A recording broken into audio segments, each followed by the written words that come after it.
Hello, everyone. I would like to thank CDP for inviting me to speak to you today.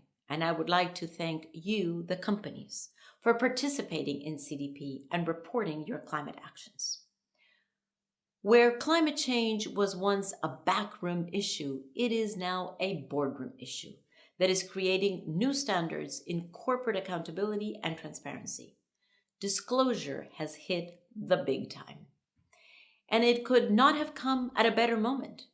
We're on the cusp of a new universal climate change agreement that will set down the pathways to limit warming to less than 2 degrees Celsius and speed up the transition to low-emission, highly resilient growth. At this moment, when so many are looking forward towards a long-term vision of climate-neutral development, I'd like to take a moment to take a look back. Since CDP was founded over a decade ago, it has grown from a couple hundred companies to thousands today, and now covers the majority of the world's assets and the majority of the world's equities, as well as a healthy number of cities.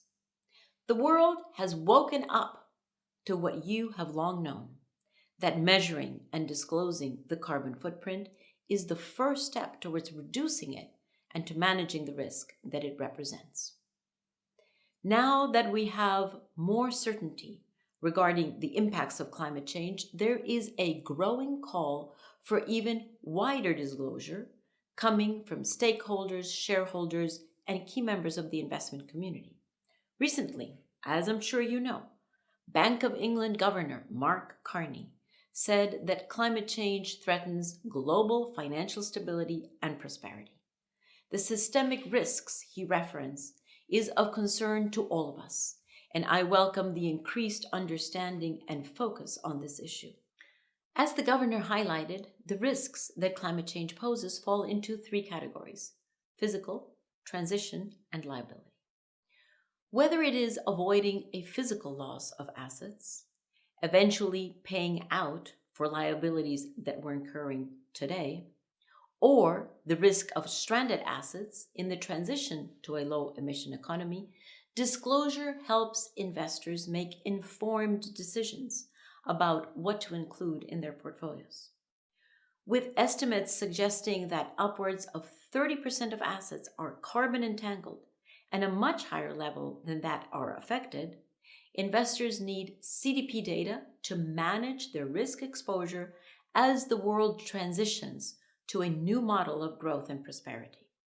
And participation in CDP, your participation, sends a clear signal to governments that the private sector understands both the need to clearly recognize climate change and the need to explain strategy in response.